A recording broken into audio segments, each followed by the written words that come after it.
하나님의 말씀 사사기 2장 10절 한 절만 보겠습니다.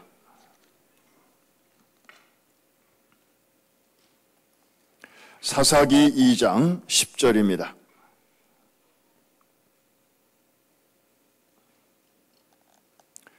제가 가진 성경으로는 362면에 있습니다. 찾으셨으면 우리 6절부터 10절까지 같이 한 음성으로 함께 읽겠습니다. 시작. 전에 여호수아가 백성을 보내매 이스라엘 자손이 각기 그들의 기업으로 가서 땅을 차지하였고 백성이 여호수아가 사는 날 동안과 여호수아 뒤에 생존한 장로들 곧 여호와께서 이스라엘을 위하여 행하신 모든 큰 일을 본 자들이 사는 날 동안에 여호와를 섬겼더라.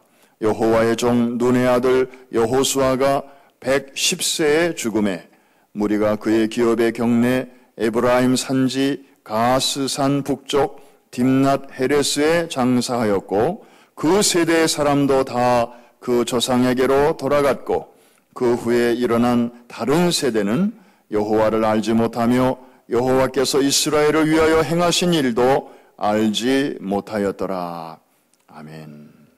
10절 말씀만 제가 다시 한번 읽습니다. 그 세대의 사람도 다 그 조상들에게로 돌아갔고 그 후에 일어난 다른 세대는 여호와를 알지 못하며 여호와께서 이스라엘을 위하여 행하신 일도 알지 못하였더라. 대개 성경 말씀을 읽으면 우리가 아멘 이렇게 응답을 하는데 이 10절에 있는 말씀은 얼마나 슬픈 내용인지 저도 아멘이 안 나와요. 그래서 오늘은 이 10절에 나오는 다른 세대라는 제목으로 말씀을 잠시 나누고 또 우리 같이 기도하는 시간을 갖겠습니다. 우선 우리 중국 또 안양 그리고 부산으로 이어지는 히스라이프 선교가 정말 하나님의 은혜 가운데 놀라운 성황과 그리고 또 아름다운 기적의 그런 행진을 계속하는 동안에 또 한 팀은 유럽의 에클레시아를 돕기 위해서 거의 같은 기간에 이제 다녀왔습니다. 대부분 어제들 돌아왔습니다. 나흘 동안 이제 지난주죠. 지난주 수목금토 나흘 동안 이제 작년에 이어서 두 번째로 그 비엔나 순복음 한인교회 성도들을 중심으로 이제 한 30여 명 캔디들이 모이셨고 그분들을 위해서 한 30명 가까운 도우미들이 이번에도 가서 아주 최선을 다해서 잘 섬기고 돌아왔습니다. 물론 주력 그 부대는 이제 우리 프라미스 교회 뉴욕에서 20명 이상이 가셨고요. 또 나머지 한 10분들은 각처에서 모이셨습니다. 방콕에서 또 여러분이 오셨고 그리고 마이애미로 이사간 또 우리 이 집사님도 먼 길을 오셨고 그리고 방콕에서 에클레시아를 통해서 은혜 받고 이제 한국으로 가신 분, 또 인도네시아로 가신 분 이런 분들도 또 이렇게 한 마음으로 모이셨습니다. 그리고 작년에 영국에서 오신 우리 한인 선교사님 부부가 있었는데 은혜를 받고 참 가정이 깨질 뻔하다가 아주 하나님의 은혜로 아주 아름답게 회복이 되었는데 이번에 그 남편 선교사님이 이제 도우미로 또 영국에서부터 오셨어요. 그래서 가히 인터내셔널 에클레시아로 그렇게 섬기게 되었습니다. 가봤더니 교회 사정이 굉장히 좀 복잡하고 또 어려운 일이 지난 1년 동안에 많았던 것을 알게 되었습니다. 가장 큰 어려움은 유동인원이 많다는 것이었습니다. 오스트리아의 수도 비엔나는 한인 인구가 한 2,000명 정도 된답니다. 오스트리아 전체 인구가 850만 정도니까 서울시 인구만큼도 안 돼요. 오스트리아 전체 인구가. 그런데 그 수도인 이 비엔나, 거기는 전체 인구가 한 100만 정도 되는데 그 중에 한인들은 한 2,000명. 그 중에 절반이 유학생들이고 나머지 절반은 이제 주재원들, 주로 그런 분들이 많이 살고 있었고, 교민들은 그렇게 많지는 않았습니다. 그러니까 학생들이 이제 공부하러 왔다가 공부 딱 마치면 그 나라 법상 더 있을 수도 없어요. 바로 그냥 나라를 떠나야 돼요. 공부하는 동안에는 뭐 아주 혜택이 많고 아주 사회보장 제도가 거의 미국이 한 50% 정도 수준이라면 그 오스트리아를 비롯한 그 서방의 스칸디나비아 그 북쪽에 있는 나라들은 거의 100% 완벽한 사회보장 제도를 갖고 있기 때문에 학생들이 공부하기에는 너무 좋습니다. 잘 키워놓으면 이제 학생들은 또 가고. 그래서 사실 그런 사역을 하는 주의 종들은 좀 이렇게 맥이 빠지기가 쉬워요. 근데 어쨌든 한 30년 넘게 교회 역사가 이제 오래 됐는데 뭐 일꾼을 좀 키워놓을 만하면 또 떠나고 또 이제 그나마 몇 안 되는 뭐 인구 자체가 그렇게 많지 않으니까 목사님과 사모님도 많이 좀 이렇게 지쳐 있었습니다.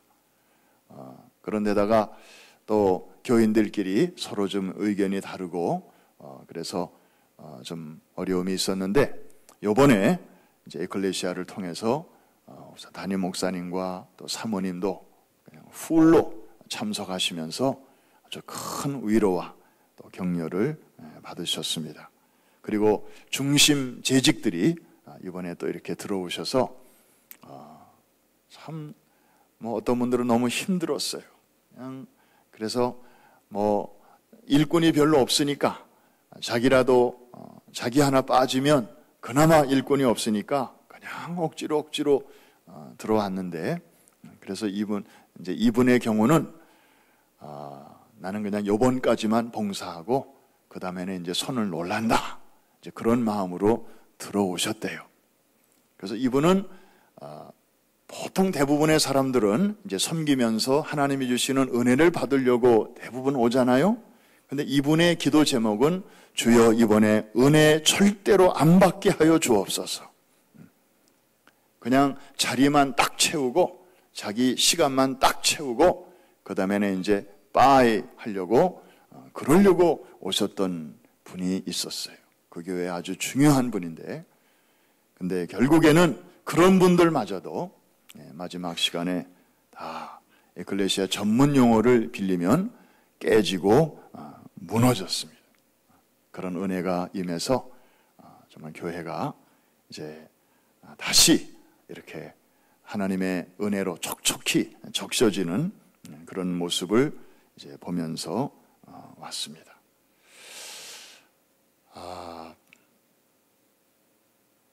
과연 우리가 이렇게 오스트리아 비엔나의 한 한인교회 성도들을 이렇게 세우는 일을 위해서 우리 교회가 이렇게 애를 쓰는 의미가 무엇인가? 뭐 저도 많이 또 생각을 해보고 또 질문을 해보고 이렇게 퀘스천 마크를 또 여러 번 해보았습니다. 그런데 뭐 저는 잘 몰라요. 뭐 역사도 잘 모르고 그리고 또 하나님이 하시는 앞으로의 계획도 그걸 어떻게 다 알겠어요. 그런데 그냥 어렴풋이나마 좀 이렇게 그려지는 것은 이 오스트리아가 굉장히 선교 전략에 있어서 중요한 곳이다. 그런 생각을 이제 하게 됩니다. 우선 지리적인 위치가 아주 중요해요. 여러분들이 나중에 지도를 한번 보십시오. 유럽이 굉장히 넓어요. 서유럽이 있고 그 다음에 동유럽이 있습니다. 서유럽 그러면은 독일, 프랑스, 영국 뭐 이런 정말 의리의리한 나라들이 즐비하게 버티고 있잖아요. 대부분의 문명 또 기독교 선교 이런 것들이 다 이 서유럽 쪽에서 시작이 됐고, 사실 거기서부터 이제 미국으로 사람들이 건너와서 오늘날 미국을 이제 건설하게 된 것입니다. 그런가 하면 또 동유럽이 있습니다. 폴란드, 헝가리, 체코, 유고슬라비아, 이제 유고와 슬로바니아로 또 다 이렇게 갈라졌습니다만은, 또 체코와 또 슬로베키아 다 이렇게 나라들이 나눠졌습니다만은, 이런 소위 동유럽이 있는데 오스트리아가 바로 그 중간에 딱 버티고 있어요. 그래서 동과 서가 서로 통하는 그런 요충지에 지정학적으로 위치하고 있습니다. 게다가 이 오스트리아는, 저는 역사의 문외한이라서 자세하게는 모릅니다만은, 이 합스부르크 발음도 잘 안 돼요. 합스부르크라고 하는 그런 왕조가 오스트리아에 있었는데, 이 왕조가 650년 동안이나 유럽을 다스렸었어요.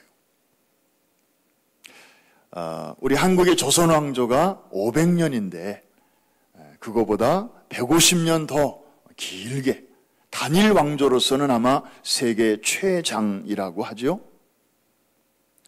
여러분, 이 군웅할거 시대에서 한 왕조가 이렇게 오랜 세월을 그 왕권을 다른 사람에게 넘겨주지 않는다고 하는 것은, 이거는 보통 일이 아닙니다.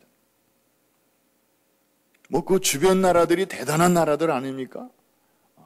그런데 그 정도로 이 오스트리아의 합스부르크 왕조가 아주 튼튼했고 단단했고 그리고 지혜로웠습니다. 그래서 주변에 있는 힘센 나라들과 이렇게 싸우지 않으면서 아주 좋은 관계를 유지하면서 왕조를 유지했는데, 그 방법 중에 하나가 소위 이제 정략 결혼을 하는 거죠. 이제 아들 주고 딸 주고 그러면서 사위 데려오고 또 며느리 데려오고 이러면서 서로 이제 이렇게 사돈 관계를 맺으면서 그렇게 650년을 이제 끌고 나오는 것입니다. 그러니까 지금도 이제 물론 1차 대전을 오스트리아가 독일과 함께 일으켰다가 완전히 연합군에게 멸망하고 전쟁에서 패하면서 이제 나라가 현재의 그 땅덩어리로 줄어들었고, 그리고 계속해서 이제 전쟁에 대한 배상금을, 손해배상금을 지금까지도 물고 있습니다만은, 그렇지만 그 과거의 그 역사와 또 문화와 이런 것들이 너무나 찬란했기 때문에 오스트리아에 갈 때마다 느끼는 거지만, 그 세계적인 음악가가 있잖아요. 오스트리아가 나온. 거기 공원에 갔더니 우리가 음악책에서 볼 수 있었던 유명한 음악가들은 거기 다 무덤이 거기 다 있더라고요. 슈베르트, 베토벤, 브람스, 요한 슈트라우스, 그 비엔나에 있는 공원에 이 사람들 묘지가 거기 다 있어요. 그래서 정말 문화의 도시요 예술의 도시라고 그렇게 일컬어지고 있는데, 물론 거기에 당연히 빠져서는 안 되는 사람이 모차르트죠.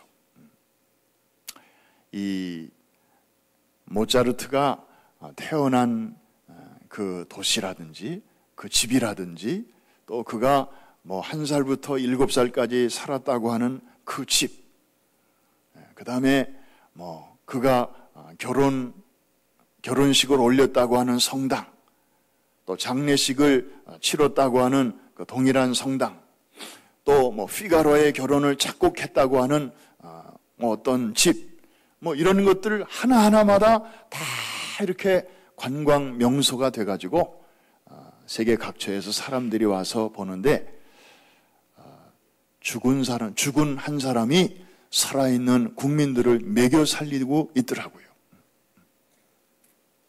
그러니까 오스트리아는 최고 산업이 관광 산업이에요. 공장도 별로 안 보여요. 그러니까 공장이 없으니까 그냥 사방이 깨끗하고 무슨 매연이 있는 것도 아니고 그냥 그야말로 울창한 전 국토의 80%가 산이요 숲이라니까. 그러니까 아마 이제 그런 데서 이제 요한 슈트라우스가 비엔나 숲속의 이야기 같은 그런 이제 위대한 왈츠 작품들도 만들었겠죠.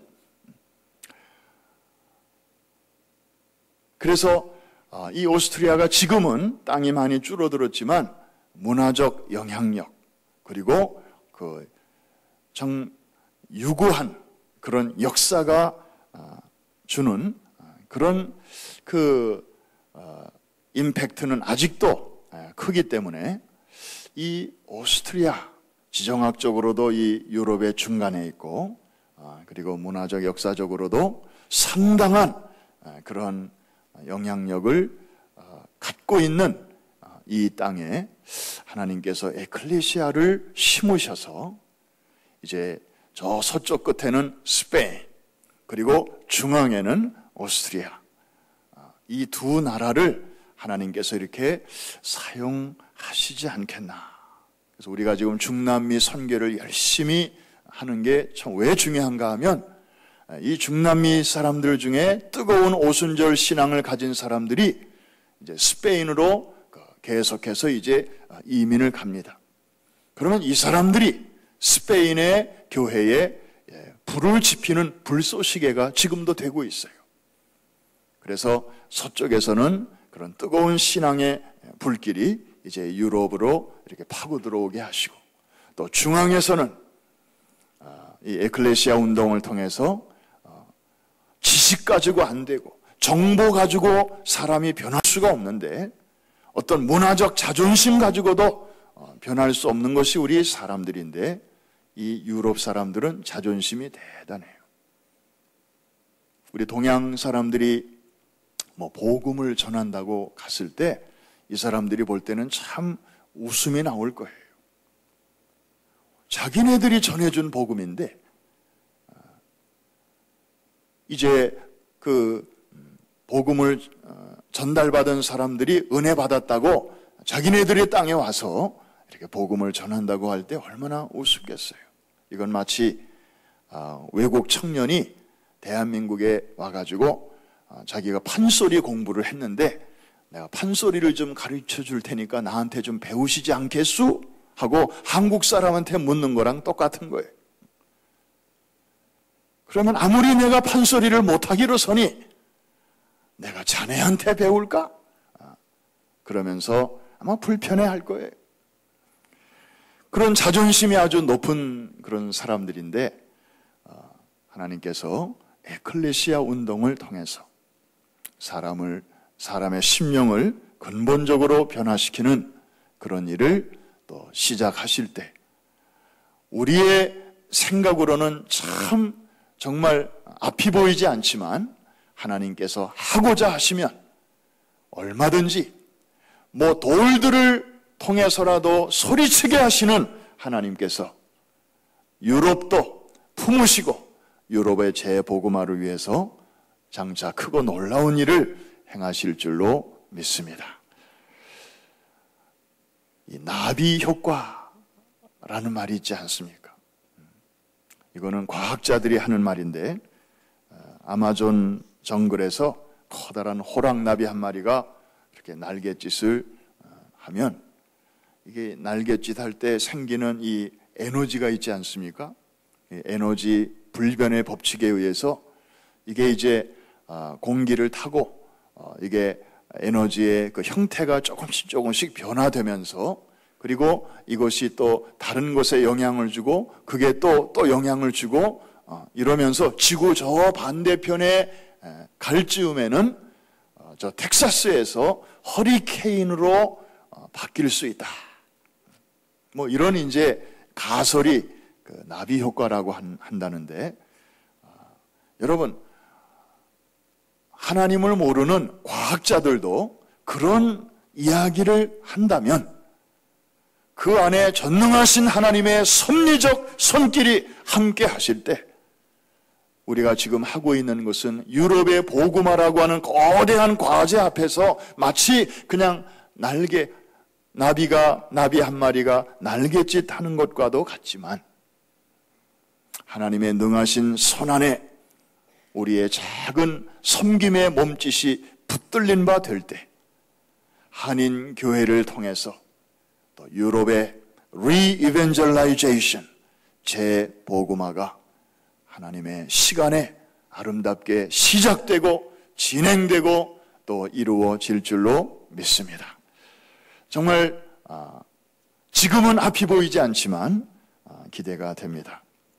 아름다운 그런 이제 희망을 가지고 또 우리가 뿌려놓은 아름다운 섬김의 씨앗을 이제 그곳에 뿌리고 또 잘 자라기를 기도하면서 우리 팀들이 어제 무사히 도착을 했습니다. 잘 도착은 했는데 다른 분들은 어떤지 몰라요. 근데 시차가 딱 6시간 정도 있더라고요.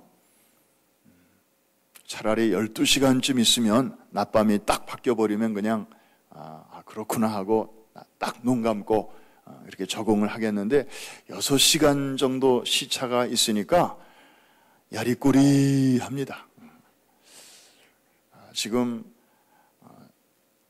강단에 제가 이렇게 서 있습니다만은 이렇게 구름 위에 이렇게 떠 있는 것 같아요.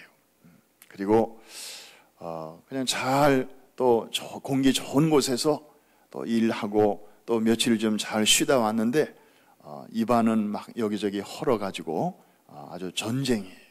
그래서 오늘 좀 발음도 워낙 좋지 않은 데다가 또 좀 엉성하게 발음이 나갈 수가 있을 텐데 또 잘 양해해 주시기를 바랍니다.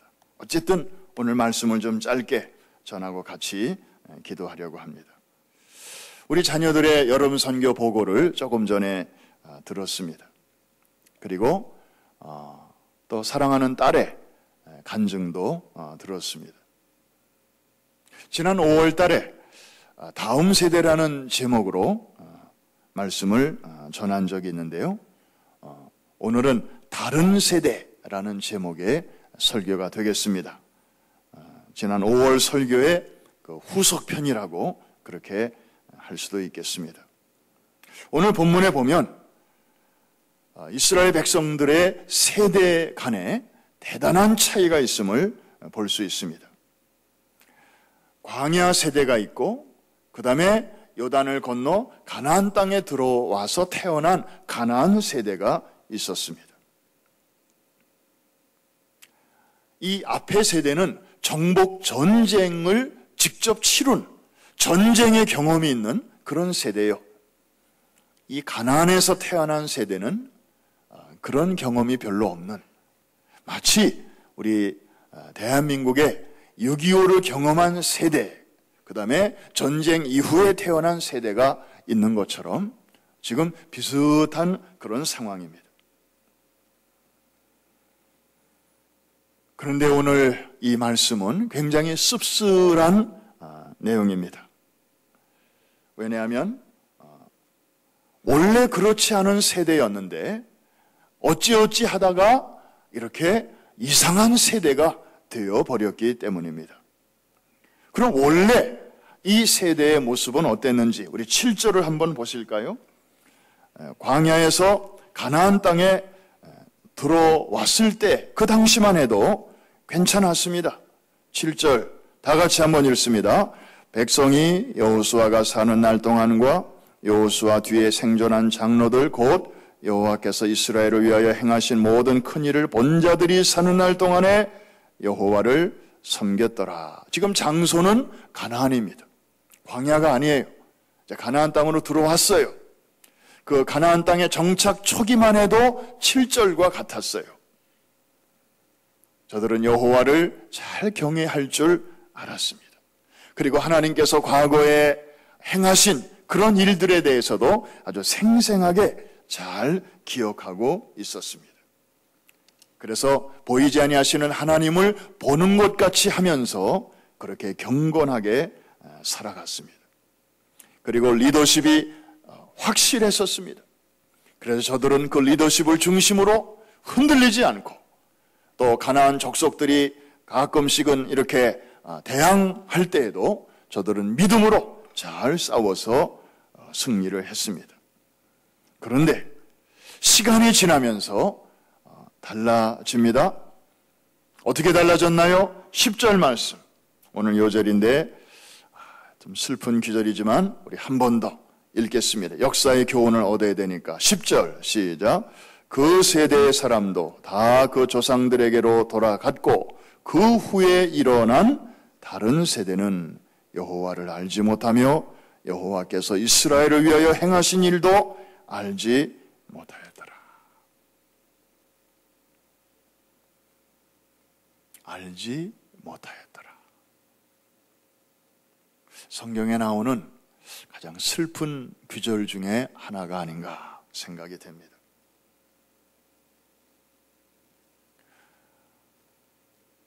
Next generation이 오늘 10절에 와서는 another generation으로 표현이 바뀝니다.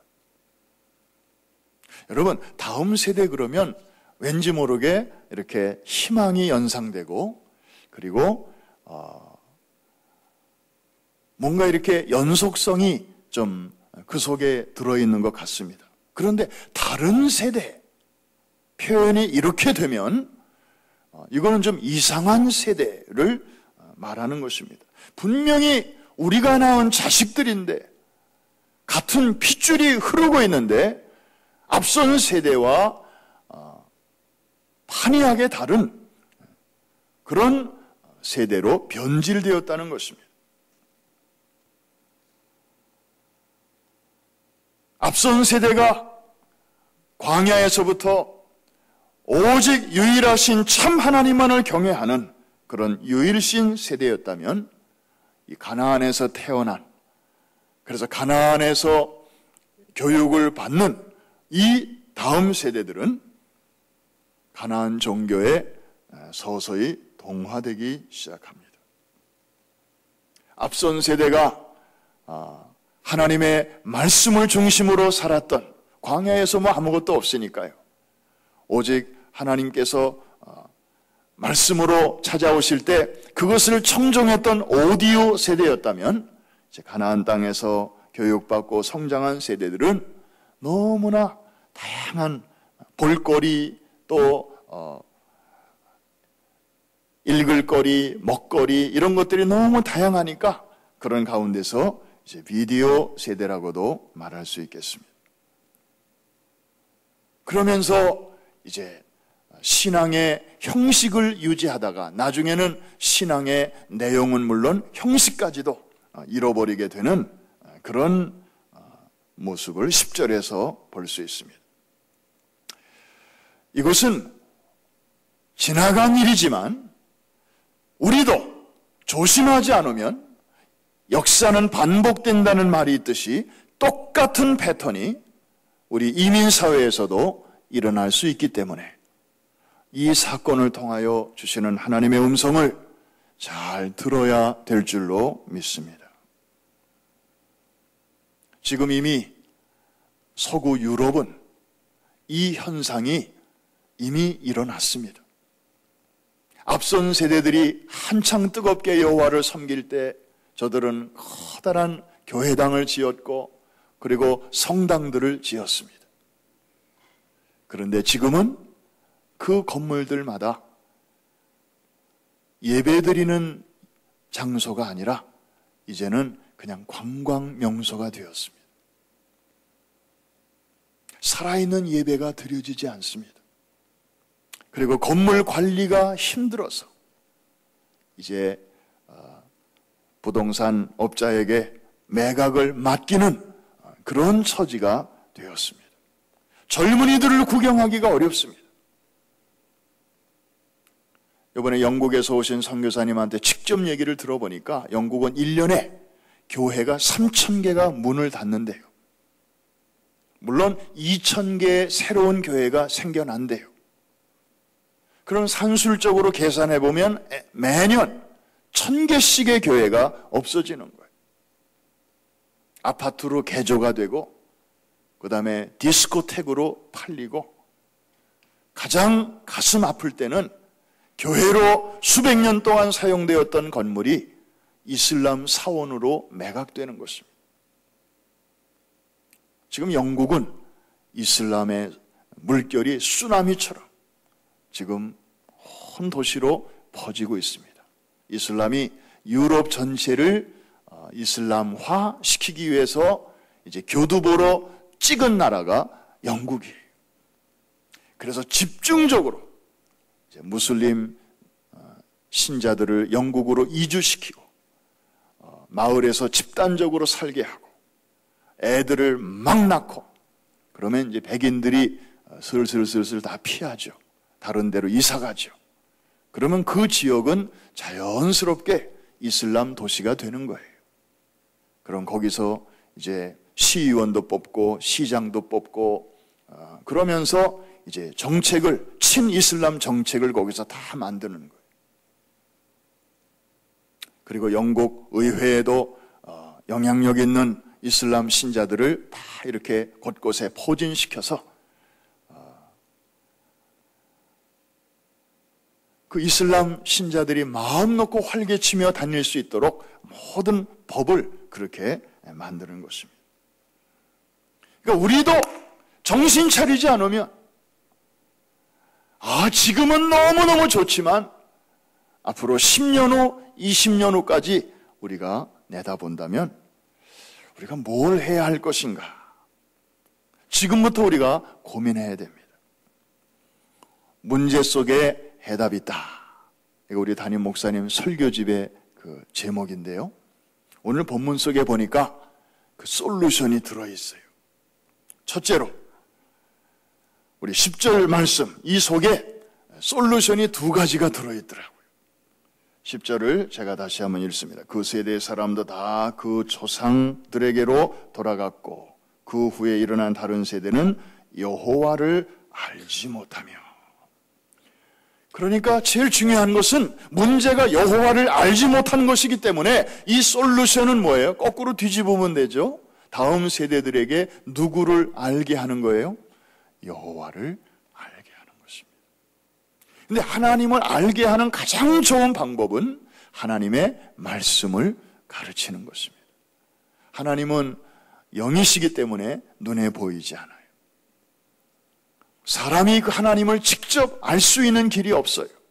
하나님께서 스스로 당신을 보여주시기 전까지는.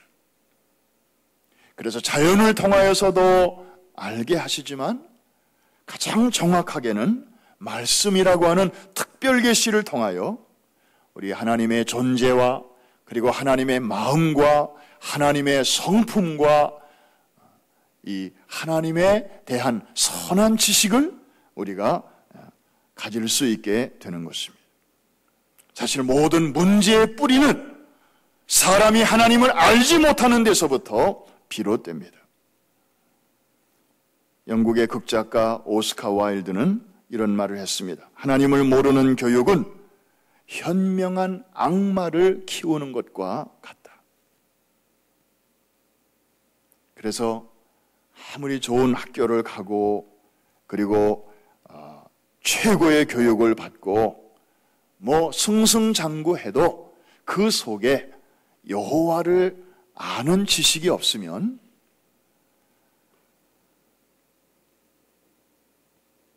그의 생각이나 또 그의 행동이 결국에는 사단에 이렇게 묶여있기 때문에 하나님의 도구로 쓰임받을 수가 없는 것입니다. 그래서 잠언을 보면 반복되는 말씀이 뭐냐면은 여호와를 경외하는 것이 지식의 근본이라고 말씀하고 있습니다. 우리 다음 세대들에게, 우리 젊은이들과 또 청소년들에게 우리 하나님의 말씀을 가정에서도 교회에서도 부지런히 자녀에게 잘 가르쳐야 할 책임이 우리 기성세대에게 있는 줄로 믿습니다. 여러분들이 그걸 하셔야 돼요. 그래서 자녀들에게 물려줄 최대의 유산이 있다면 집문서가 아니라 여러분의 손때 묻은 성경책을 물려주시기를 바랍니다. 여러분이 가고 난 다음에도 자녀들이 여러분이 사용하시던 사랑하시던 그 성경책을 볼 때마다 여러분의 신앙을 떠올리면서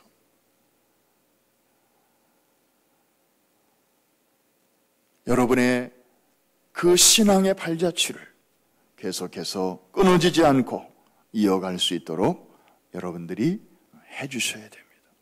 다른 사람이 대신해서 해줄 수가 없습니다. 하나님이 여러분에게 그 책무를 맡겨주신 것입니다. 진정한 사랑이 무엇입니까? 자녀들이 좋아하는 것을 주는 것입니까? 아니면 자녀에게 필요한 것을 주는 것입니까? 아무리 자식이 좋아해도 영적으로 도움이 안 될 것 같으면 그거는 안 주는 게 좋습니다. 그러나 자녀들이 아무리 싫어해도 그것이 영적으로 필요하다고 하면 그것을 좋아할 수 있도록 가르치고 훈련하고 도와주는 것이 이것이 진정한 사랑인 것입니다. 자녀들이 이제 대학의 기숙사로 지금 떠나는 그런 시즌이 된 것 같습니다. 아마 오늘 이 자리에도 자녀를 기숙사에 오늘 드랍시켜주고 그리고 아주 눈물을 흘리면서 집으로 돌아온 부모들이 몇 분 계신 것 같아요. 저도 해봤지만 첫 딸을 정말 타주에다가 내려놓고 오는데 우리 부부는 별로 말도 없이 그냥 집에까지 운전하면서 오는데 마음이 아주 잡잡하고 정말 좀 묘하더라고요. 물론 감사하기도 하고요. 그러면서 이 아이가 미국에 와가지고 이 질풍노도와 같은 중고등부 시절을 정말 가슴 철렁한 때도 한두 번 있었지만 그런 우여곡절을 또 잘 겪고 마침내 또 이렇게 대학에 가서 또 그 다음 단계로 진입할 수 있다는 그 사실만으로도 정말 감사하면서 참 이유를 알 수 없는 그런 눈물도 많이 나왔습니다. 저는 큰애가 대학 간 다음에 한 1년 동안은 참 길에서 많이 울었어요. 감사해서 울었고 그리고 지난 날들이 또 이렇게 생각나면서 울었고 아마 우리 모든 부모들의 마음이 마찬가지가 아닌가 생각이 됩니다. 그런데 기숙사에 딱 도착한 자녀가 자기 백팩에서 성경책을 딱 꺼내가지고 자기 테이블에 딱 올려놓는 그 모습을 보면서 우리 교회 어느 성도님은 참 마음으로 이렇게 안심이 되었다는 그런 말씀을 들었습니다. 그래요. 어디 가든지 하나님이 뉴욕에만 계시는 게 아니고 프라미스 교회에만 계시는 게 아니고 이 낯선 기숙사에도 하나님이 계시다. 그런 믿음을 가지고 하나님의 말씀을 먼저 딱 이렇게 책상에 올려놓고 그렇게 시작하는 자녀들 얼마나 멋있습니까? 하루아침에 되는 건 아닐 것입니다. 여러분들이 이런 훈련을 잘 시켜주셔야 됩니다. 두 번째로 자녀들에게 꼭 필요한 것이 뭐냐 하면 역사의식입니다.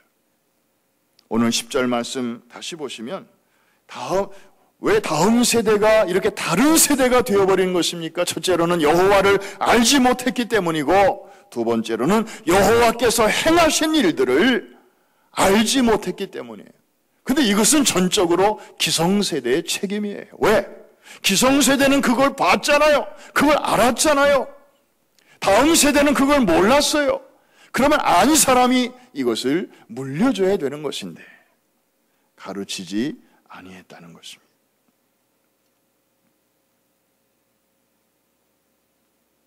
중요합니다. 신앙 따로 역사 따로 이것은 위험합니다. 이스라엘을 가보면 가는 지역마다 세 가지가 함께 돌아가는데, 하나는 지리, 그 다음에 역사, 그 다음에 신앙. 이 세 가지가 항상 어느 지역마다 그 지리적인 특성이 있고요, 그 다음에 거기서 일어난 역사적 사건들이 있고요, 그리고 거기서부터 우리에게 끊임없이 소리치는 신앙의 교훈이 있어요. 그래서 성지순례는 한 번쯤은 꼭 가보는 게 좋은데, 옛날에는요, 성지순례 그러면 죽기 전에 한번 갔다 오는 거였어요.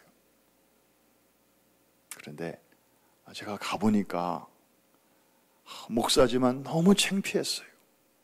왜냐하면 제대로 알지도 못하고 그냥 내 나름대로 해석해가지고 설교한 적이 한두 번이 아니었어요, 보니까.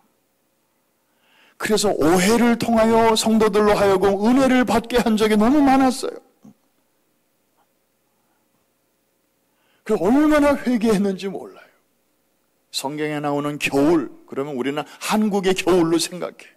춥고, 그래서 얼음이 얼고, 그래서 배가 못 뜨기 때문에 바울 사도가 고린도에서 겨울을 나기 위해서 3개월 동안 머물렀다는데, 그래서 그때 로마서를 썼다는데, 한국가 좀 배가 뜰 수 없는 사정이 그래서 그렇구나. 그래서 봄이 오기를 기다렸구나. 저도 그렇게 이해를 했다니까요. 성지에 가보니까 겨울이 그런 겨울이 아니에요. 그러니까 이거는 그냥 나이 들어서 7순, 8순 기념으로 갔다 올 여행이 아니고 the sooner the better. 40대도 좀 늦은 것 같아요. 30대, 20대, 더 좋은 것은 10대. 그래서 좀 이렇게 생각할 수 있는 나이가 되면 손을 붙잡고라도 그걸 보여주고 들려주고 깨닫게 하고, 그러면 그 남아있는 창창한 시간을 정말 올바른 방향으로 의미 있게 그렇게 살아갈 수 있을 것입니다. 우리가 좀 이게 생각을 좀 바꿔야 될 것 같아요. 너무 연세 드셔서 가시니까 따라가기도 벅차요. 그냥 하루에 여러 지역을 이렇게 바쁘게 다녀야 되는데 하루 이틀은 괜찮은데 그 다음부터는 체력이 딸려서 그 다음에 버스에서 잘 안 내려오시려고 그래요. 그냥 통과.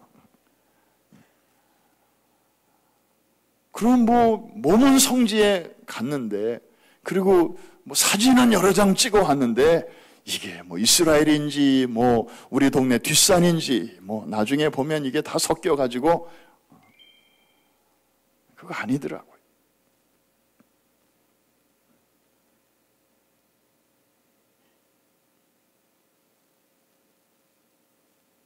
역사의식. 사실 우리 교회가 그런 면에서 굉장히 중요한 역할을 지금 하고 있습니다. 그래서 강단에도 보면 성조기가 있고 또 태극기가 있고요.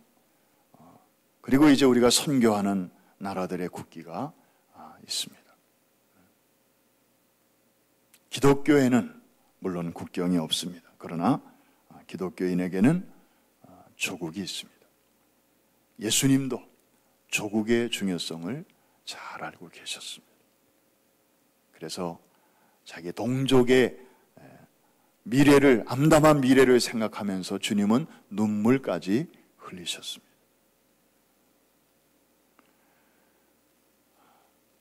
내가 태어난 조국의 역사, 이것도 우리 알아야 되고, 더 중요한 것은 하나님께서 우리 이전 세대부터 행하셨던 놀라운 일들, 또 하나님께서 우리 교회가 지금까지 30여 년 동안 주의 몸으로 여기까지 오면서 걸어왔던 그 발자취.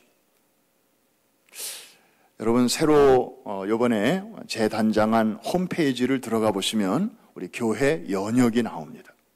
거기 이번에 연역도 새롭게 다 이렇게 업데이트를 했습니다.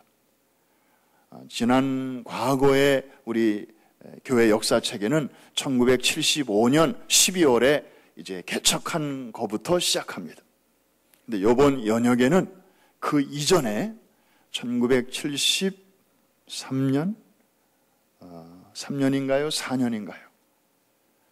당시 김남수 목사님이 미국에 처음으로 방문해서 뉴욕에 오셨을 때 순복음교회가 하나도 없었을 때 몇 분들하고 같이 교회 설립을 위해서 기도 모임을 하셨던 일이 있는데 그 내용부터 연역에 적고 있습니다.